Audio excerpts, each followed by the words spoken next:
جہنم کے دروازے بند ہو چکے ہیں۔ اور میرے نبی کا فرمان ہے کہ اگر میری امت کو پتہ چل جائے رمضان کیا ہے تو تمنا کریں گے کہ سارا سال ہی رمضان ہو، اتنی اللہ کی رحمت ہوتی۔ اللہ نے فضل فرمایا، صرف ایک مہینے کے لیے ہمیں اللہ تعالیٰ نے اس کا پابند کیا۔ تو میرے بھائی بہنوں، اس مہینے کو قیمتی بناؤ۔ کسی سے ہم لڑے ہوئے ہیں، ہم صلح کر لیں۔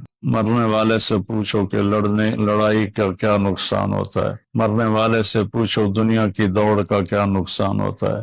مرنے والے سے پوچھو ماں باپ کی نافرمانی کا کیا انجام ہوتا ہے۔ امام بخاری رحمۃ اللہ علیہ نے ایک واقعہ نقل کیا ہے کہ ایک گاؤں میں ایک نوجوان کو دفن کیا گیا، تو عصر کے بعد اس کی قبر پھٹتی اور وہ قبر سے نکلتا، اور اس کا چہرہ گدھے کا ہوتا تھا، اور وہ 3 دفعہ گدھے کی آواز نکالتا تھا، پھر وہ قبر میں گرتا تھا، قبر مل جاتی تھی۔ تو لوگوں نے اس کی ماں سے پوچھا کہ یہ کیا چکر ہے؟ تو اس کی ماں نے بتایا کہ شرابی تھا، شراب پیتا تھا، تو میں اسے روکتی تھی نہ پیا کر، تو آگے مجھے کہتا تو کیا گدھے کی طرح آوازیں نکالتی رہتی ہے، مجھے نہ سنایا کرو۔ تو اللہ تعالیٰ نے تھوڑا سا اس کا انجام دکھا دیا کہ ماں باپ کو اس طرح تکلیف دینے سے کیا ہوتا ہے۔ تو بھائیو، ایک تم نماز کو زندہ کریں۔ میرے نبی نے کہا جعلت قرۃ عینی فی الصلاۃ، نماز روزے سے بڑا فرض ہے، میری آنکھوں کی ٹھنڈک نماز میں ہے۔ اور جب آپ دنیا سے تشریف لے جا رہے تھے تو آپ نے پورے دین کو 2 لفظوں میں بیان کیا، ایک ہے حقوق اللہ، ایک ہے حقوق العباد، اور ایک ہے بندگی اور ایک ہے معاشرت۔ تو آپ نے فرمایا الصلاۃ، جب آپ دنیا سے تشریف لے جا رہے تھے آپ نے حضرت اما عائشہ رضی اللہ عنہا علیہ السلام کے سینے پر یوں سر رکھا ہوا تھا، اس طرح کر ایسے، اور اما عائشہ نے آپ کو سہارا دیا ہوا تھا، اپنے سینے پر لٹایا ہوا تھا۔ تو آپ فرما رہے تھے الصلاۃ وما ملکت ایمانکم، میری امت ایک نماز نہ چھوڑنا، اور ایک میری امت کے غریب طبقے پر رحم کرنا، ان کے ساتھ آسانی کا سلوک کرنا، ان پر سختی نہ کرنا، ان سے نرمی کا سلوک رکھنا۔ پھر الصلاۃ وما ملکت ایمانکم، نماز نہ چھوڑنا، نماز نہ چھوڑنا، نماز نہ چھوڑنا۔ اور آخری الفاظ بھی یہی تھے الصلاۃ الصلاۃ الصلاۃ، نماز نماز نماز۔ پھر فرمایا اللہم الرفیق الاعلی، اللہ نے زکوٰۃ فرض کی ہے تو زکوٰۃ نکالو۔ اب تو اتنے حالات ہیں کہ متوسط طبقہ بھی زکوٰۃ کا مستحق ہے، اپنے زکوٰۃ سے بڑھ کے نکالو، کیونکہ زکوٰۃ دینے والا بخیلوں سے تو نکل جاتا ہے، لیکن سخیوں میں داخلہ اس سے اوپر کرے گا تو 2,500 دے دیا نا 1,00,000 میں سے، تو باپ پہ بخیل کا لیبل نہیں لگے گا، لیکن سخی کا بھی نہیں لگے گا۔ اوپر چوانی خرچ کر دو تو ایک سٹیپ آپ آ جائیں، سخی بن کے زندگی گزارو۔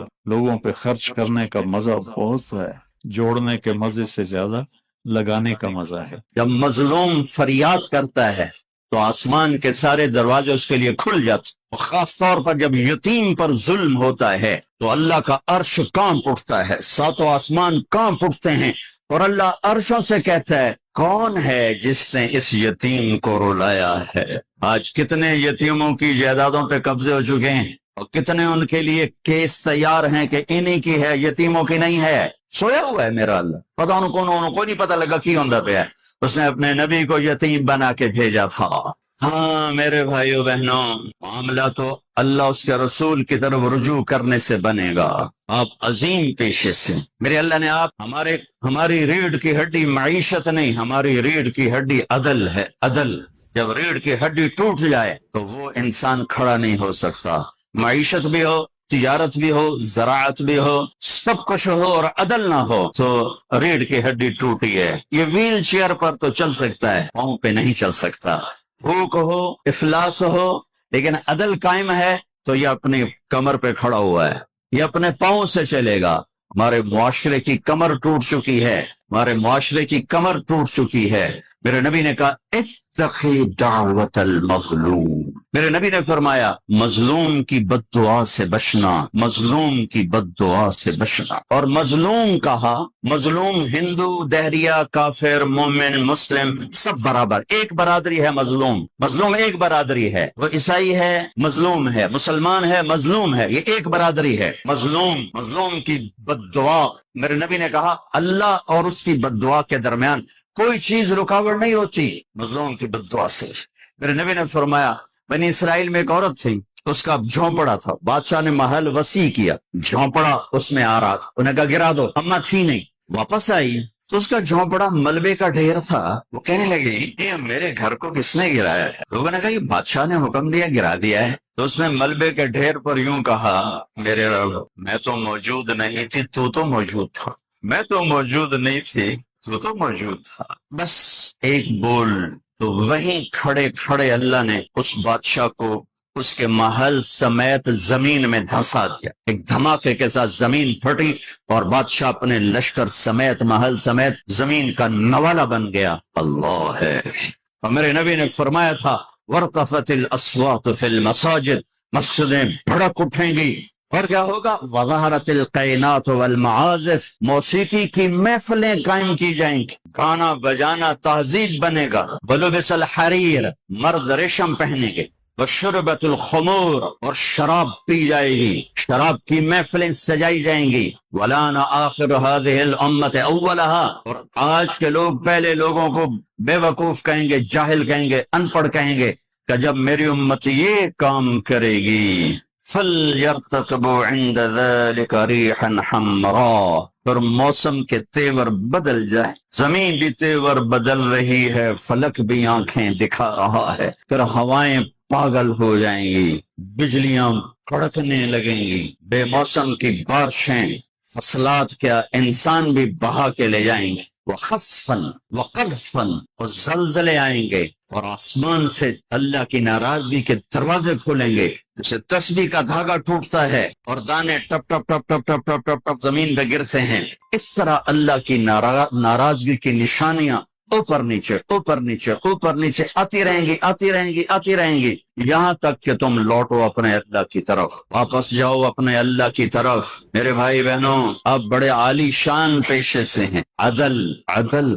وَوَضَعَ الْمِيزَانَ، پہلے اللہ نے کہا میرا عدل دیکھو، وَوَضَعَ الْمِيزَانَ، پہلے میرا عدل دیکھو، اس کائنات کو اتنے عدل کے ساتھ چلا رہا ہوں کہ 1 ملی میٹر کی گنجائش کوئی نہیں دائیں بائیں ہونے کی، اور 1 سیکنڈ کی گنجائش کوئی نہیں آگے پیچھے ہونے کی۔ یہ زمین، ایک مثال دیتا ہوں، وَوَضَعَ الْمِيزَانَ کی ایک مثال دیتا ہوں، ہماری زمین 24,000 کلومیٹر گولائی میں ہے، یہ ہر 1 سیکنڈ میں سورج سے 2.5 ملی میٹر، سینٹی میٹر نہیں، 2.5 ملی میٹر سورج سے دور ہو جاتی ہے، 3 مائکرو میٹر کا فرق پڑ جائے، یہ 3.5 کی 2.5 کی بجائے یہ 2.8 ہو جائے، 2.8 ہو گئے، یا یہ 2.2 ہو جائے، 3 مائکرو میٹر زیادہ ہو جائے یا کم ہو جائے، تو چند ہفتوں میں یہ سارا ہمارا جو سولر سسٹم ہے یہ تباہ ہو جائے، تباہ ہو جائے۔ 2.5 نہیں، 2.8 2.8 ملی میٹر یہ سورج سے دور ہوتی ہے، یہ 3.1 ہو جائے یا 2.5 ہو جائے تو یہ ہمارا سارا سولر سسٹم تباہ ہو جائے گا۔ وَوَضَعَ الْمِيزَانَ، اپنے رب کا ترازو دیکھو، اللہ تطغوا فی المیزان۔ اب تمہیں کہہ رہا ہوں تم بھی اپنے ترازو کو صحیح تولنا، قلم کو صحیح چلانا، فیصلوں کو صحیح کرنا، ورنہ جیسے زمین ذرا سا ادھر ادھر ہو تو کائنات تباہ ہو جائے گی، جب تم عدل کے ترازو سے ذرا ادھر ادھر ہو گئے تو سارا معاشرہ تباہ و برباد ہو جائے گا۔ اس امت کو اللہ نے یہ فضیلت بخشی ہے کہ انہوں نے اپنی کتاب کی حفاظت کی، اور اس کی ابتدا اللہ نے سورہ فاتحہ سے فرمائی۔ تو سورہ فاتحہ جبریل لے کر نہیں آئے، جبریل آپ کے پاس بیٹھے تھے، تو ایک دھماکہ ہوا، تو آپ نے فرمایا یہ کیا دھماکہ ہے؟ کہ یا رسول اللہ آج ایک دروازہ کھلا ہے جو پہلے کبھی نہیں کھلا، اور آج ایک فرشتہ آ رہا ہے جو آج تک زمین پہ نہیں آیا، اور ایک کلام لے کر آ رہا ہے جو آج تک کسی نبی پر نہیں آیا۔ تو وہ فرشتہ حاضر ہوا اور آپ کو 2 کلام پیش کیے، ایک سورۃ فاتحہ اور ایک سورہ بقرہ کا آخری رکوع، آمن الرسول سے لے کر آخر تک۔ ابشر بنورین، آپ کو 2 نوروں کی بشارت ہو، سورۃ فاتحہ اور سورہ بقرہ کا آخر رکوع۔ تو ہم تھوڑی سی بات سورہ فاتحہ پر کریں گے کہ میرے نبی نے فرمایا اوتیت المثانیہ مکان التورات والمائدہ مکان الانجیل والحوامیم مکان الزبور وفضلت بالمفصلات۔ سب سے بڑی کتاب تورات، اٹھانا بھی مشکل تھا، اتنی بڑی کتاب۔ میرے نبی نے کہا اللہ نے مجھے تورات کے بدلے میں سورہ فاتحہ دی، اور انجیل کے بدلے مجھے اللہ تعالیٰ نے سورہ مائدہ دے دی۔ حوامیم یعنی حامیم سے 7 سورتیں شروع ہوتی ہیں، 26ویں پارے سے وہ 25ویں پارے سے 24ویں پارے سے وہ شروع ہوتی ہیں اور 28ویں تک غالباً جاتی ہیں۔ 7 صورتیں کٹھی، حامیم حامیم حامیم حامیم۔ تو زبور کے بدلے اللہ نے مجھے حامیم عطا فرمائی، اور باقی قرآن کے ذریعے سے مجھے عزت اور فضیلت عطا فرمائی۔ فاتحہ امام رازی رحمۃ اللہ علیہ خطبہ میں فرمانے لگے کہ اس سے 10,000 مسائل نکلتے ہیں، تو بعض لوگوں نے ان کا مذاق اڑایا۔ وہ مذاق اڑانا تفسیر رازی کا سبب بنا، تفسیر کبیر کا، کہ فرمایا کہ جب انہوں نے میرا مذاق اڑایا تو میں نے اللہ کا نام لے کر قلم اٹھایا اور میں نے لکھنا شروع کیا۔ پہلی جلد سورہ فاتحہ پر ہے اور 10,000 مسائل اس بندے نے نکال کے پیش کیے ہیں۔ امت کو موقع ملے تو آپ پڑھ لینا۔ اور حضرت علی کا فرمان ہے امام المتقین، اگر میں سورہ فاتحہ کی تفسیر کروں، سورۃ فاتحہ کی تفسیر لکھواؤں تو 70 اونٹوں پہ لادی جائے گی، 70 اونٹوں پہ۔ یہ خالی دعویٰ نہیں تھا۔ ایک حدیث اور سنو۔ ایک دفعہ عشاء کی نماز پڑھا کے تشریف فرما ہوئے، آؤ آج میں تمہیں سورہ فاتحہ کی تفسیر سناؤں۔ شروع کرتے ہیں بسم اللہ سے، اور بسم اللہ کی با سے شروع کرتے ہیں۔ عربی میں تو حروف کا بھی مطلب ہوتا ہے نا۔ با کا مطلب بیان کرنا شروع کیا اور فجر کی اذان ہو گئی، بات چل رہی تھی۔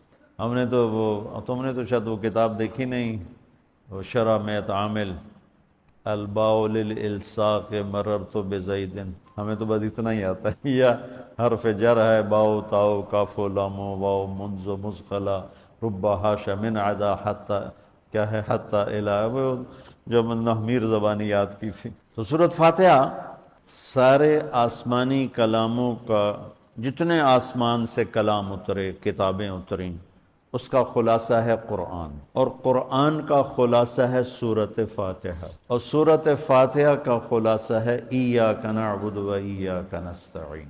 سارے آسمانی کلاموں کا سردار ہے قرآن، اور قرآن کا سردار ہے سورۃ بقرہ، اور سورۃ بقرہ کا سردار ہے آیت الکرسی، اللہ لا الہ الا۔ تو آسمانی علوم کا خلاصہ قرآن، اور قرآن کا خلاصہ سورۃ فاتحہ، اور سورۃ فاتحہ کا خلاصہ ایاک نعبد و ایاک نستعین۔ یا اللہ صرف تیری بندگی، یا اللہ صرف تجھ سے مدد، ایاک سارے طرفوں سے، وَإِذَا سَأَلْتَ فَاسْأَلِ اللَّهِ وَإِذَا اسْتَعَنْتَ فَاسْتَعِنْ بِاللَّهِ ایاک، کہ یا اللہ صرف تیری بندگی، اور یا اللہ صرف تجھی سے، تیرے آگے جھولی بھر، دنیا بھی اسی سے مانگنی ہے اور آخرت بھی اسی سے مانگنی۔ اللہ نے ہمیں دنیا پہلے سکھائی، آخرت بعد میں سکھائی۔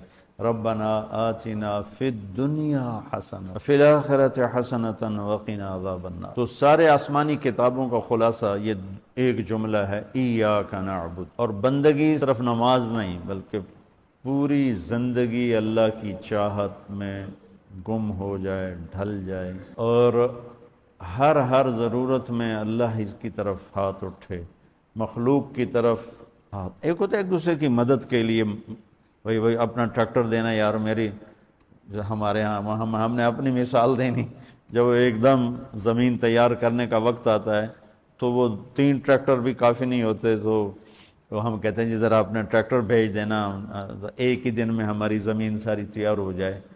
یہ ایک دوسرے کی امداد باہمی ہے۔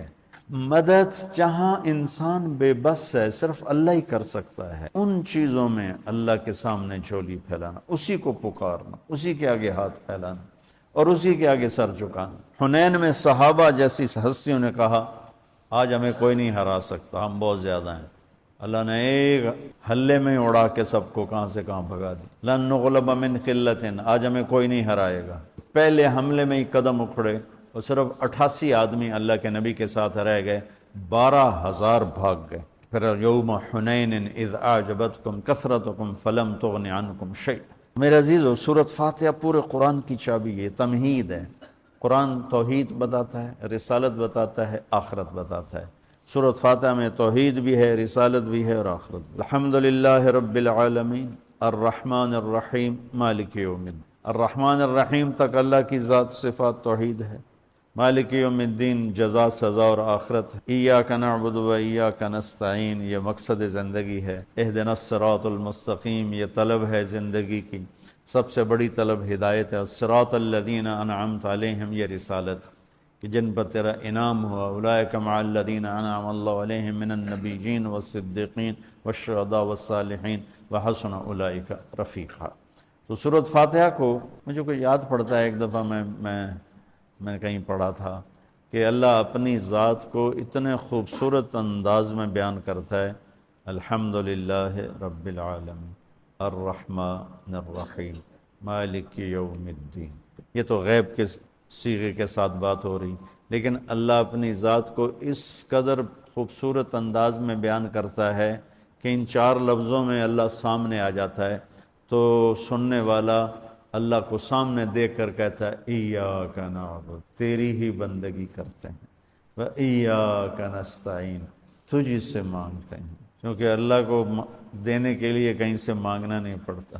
ابراہیم علیہ السلام نے آگ میں جاتے ہوئے جبریل اور ہوا کے فرشتوں کو کہہ دیا تھا اما الیک فلا واما الی اللہ فنعم ایاک نعبد وایاک نستعین۔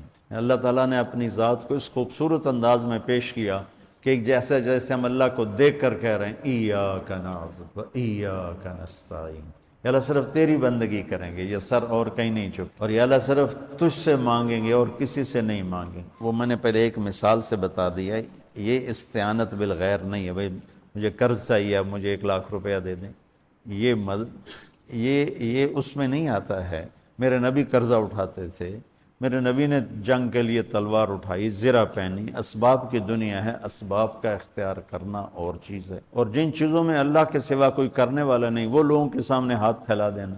استعانت صرف اللہ سے۔ اگر آپ نماز کی عادت ڈال لو نا، ہر حاجت میں مصلی پہ آ جاؤ، پھر آپ کو ایاک نستعین کا مزہ آئے۔ اپنی حاجت نماز کے ذریعے اللہ کے سامنے رکھو۔ ایک بدو طواف کر رہا تھا، یا اللہ تجھے پتہ ہے نا میں بھی بھوکا ہوں اور میری اونٹنی بھی بھوکی ہے، اور مجھے کھانے کو میرے بچے بھی بھوکے اور میں بھی بھوکا۔ ایک آدمی ساتھ سن رہا تھا، تو اس نے جلدی سے اپنے تھیلی نکالی درہموں کی، کہ میرے بھائی قبول فرما، کا پیچھے ہٹ، تو اس سے لینا ہوتا تو اس کے گھر میں آتا، جس کے گھر آیا ہوں اسی سے لینا، چل چل۔ مجھے طواف سے فارغ ہوا ہے تو اعلان ہوا فلاں ابن فلاں کہاں ہے، تو یہ خود تھے، کہا جی میں ہوں۔ کہا آپ کے چچا کا انتقال ہوا ہے، تو انہوں نے اپنی ساری وراثت آپ کے نام کر دی ہے، چونکہ ان کی اولاد کوئی نہیں تھی۔ 1 منٹ میں اللہ تعالیٰ نے قبول فرمائی۔ ہشام بن عبد الملک اور سالم بن عبداللہ بن عمر بیت اللہ کا طواف فرما رہے تھے، تو ہشام نے کہا سالم کوئی ضرورت تو بتاؤ۔ وہ کہنے لگے اللہ کے گھر میں ہو کر میں اللہ کو نہ بتاؤں تمہیں بتاؤں، کتنے شرم کی بات۔ تو ہشام چپ ہو گیا۔ ہشام بادشاہ تھا بنو امیہ کا۔ جب دونوں باہر نکلے تو ہشام نے کہا اچھا اب تو بولیے، کوئی ضرورت بتائیں۔ تو سالم بن عبداللہ بن عمر، حضرت عمر کے پوتے، کہنے لگے کیا بتاؤں، دنیا کی یا آخرت کی؟ وہ کہنے لگا دنیا کی بتاؤ، آخرت کی میں کیا پوری کروں گا؟ تو وہ کہنے لگے دنیا تو کبھی اللہ سے نہیں مانگی، تجھ سے کیا مانگا؟ ما سألت من یملکھا فکیف من لا یملکھا، جو دنیا کا شہنشاہ ہے، دنیا تو اس سے کبھی نہیں مانگی، تم سے کیا مانگوں گا؟ تو میرے عزیزو، سارے قرآن کا خلاصہ یہ 2 لفظ ہیں، ایاک نعبد۔ امت اللہ کے سامنے سر جھکات، ہر حرام چھوڑ دے، ہر حلال پہ آ جائے۔ بندگی صرف نماز نہیں ہے، بازار کی بندگی کیا ہے؟ سچائی، ناپ تول کا پورا ہونا، وعدے کا وفا کرنا، کھوٹ ملاوٹ سے بچنا، یہ بازار کی عبادت ہے۔ اقتدار کی عبادت کیا ہے؟ ظلم سے بچنا، اپنی طاقت سے کسی پہ ظلم نہ کرنا، انصاف کو ہاتھ سے نہ جانے دینا۔ وکالت کی، عدالت کی عبادت کیا ہے؟ ظالم کا ساتھ نہ دینا۔ سیاست کی عدالت کی عبادت کیا ہے؟ دنیاوی مفاد نہ اٹھانا کہ قومی مفاد کے لیے اپنے آپ کو پیش کرنا۔ گھر کی بندگی کیا ہے؟ ماں باپ ہیں تو ان کی آنکھوں کی ٹھنڈک بن، بیوی ہے تو اس کے دامن کو خوشیوں سے بھرنا، اولاد ہے تو ان کو ایسی محبت دینا جیسے میرے نبی حسنین کو دے کر گئے تھے۔ یہ اس طرح عبادت پھیلی ہوئی ہے۔ بہن بھائی ہیں تو ان کے ساتھ شیر و شکر ہو کے رہنا، ان کی کمیاں زیادتیوں سے درگزر کرنا۔